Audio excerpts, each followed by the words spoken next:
With our liberal government, everything is inverted. Up is down, left is right, good is evil, justice is injustice, and righteousness is evil. That's who Trudeau and his cackle of hyenas are. That means that peaceful protesting, in their eyes, is actually dangerous and violent protesting, and violent protesting is actually peaceful protesting. That has to be the case because Tamara Lich and other protesters from the convoy are on trial right now and are still demonized by the government. And yet, this example of protesting just yesterday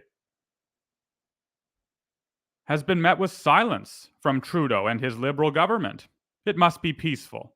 Let's listen to what was said. I'm telling you, because if he touches me, I'll put him on the floor.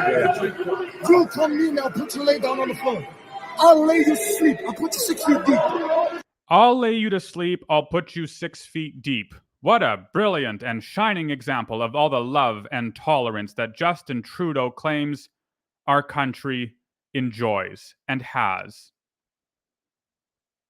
Can you imagine if even one protester from the trucker convoy uttered such a phrase to anyone at any point of that entire protest? Can you imagine the outrage? Can you imagine the media? They would have eaten that up like wolves.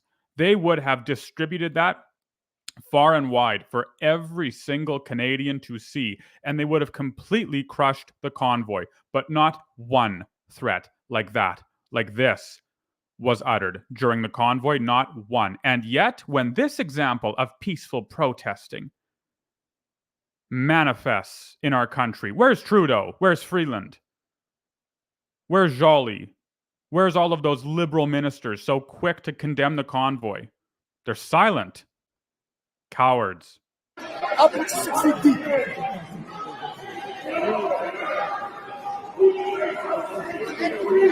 was told to put him 6 feet up. Yeah. That is what we want to people in Palestine, and we're going to be on our way to the front. He's not trying to say he's a pussy, bro. Of course, the actual protester or protester is also a coward. He's too scared to show his face. Weak, pathetic, embarrassing. But remember what enforcement did to peaceful protesters, actual peaceful protesters during the convoy? They made arrests, they detained, they intimidated, they trampled, for example.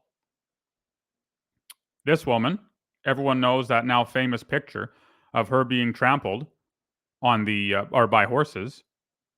And yet, when such vile threats are being made in this instance, what's happening?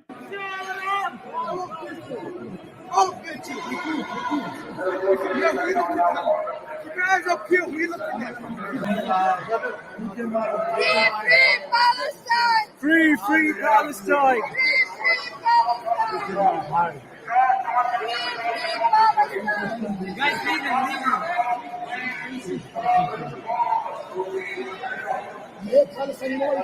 So, does a man feel safer, or would he feel safer at the trucker convoy in the midst of Canadian truckers, or at this protest in the midst of these radicalized ideologues?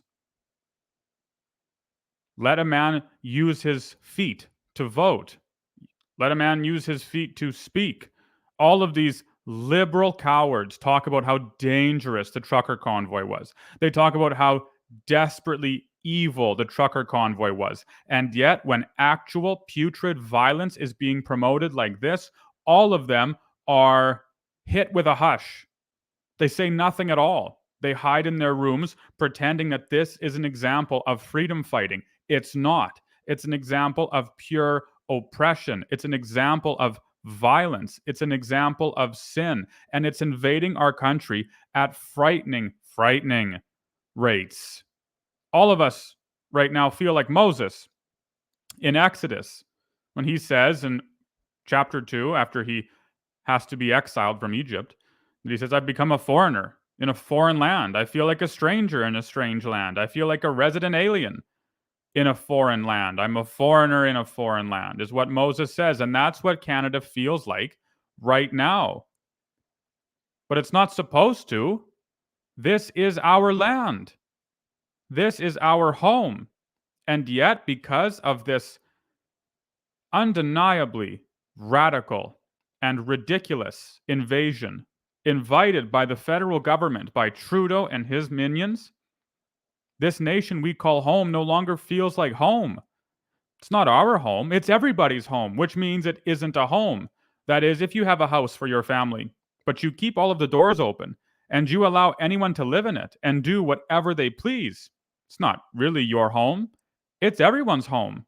And yet, the definition of a home is that it's not everyone's. Therefore, it's not a home at all. Our borders are being destroyed. Our values are being destroyed. The Judeo Christian worldview upon which our country is founded upon is being annihilated by the liberal government and other radicals in bureaucracy, and it needs to stop. It's not racist to say so. It's not wrong to say so. It's not unjust to say so. Right now, our country is in dire straits. We are on the precipice of total and complete destruction. And that is the goal of Trudeau. That is the goal of his government. That is the goal of the radical left. They hate what our country is founded upon precisely because they hate Jesus Christ. They hate the truth. They hate life.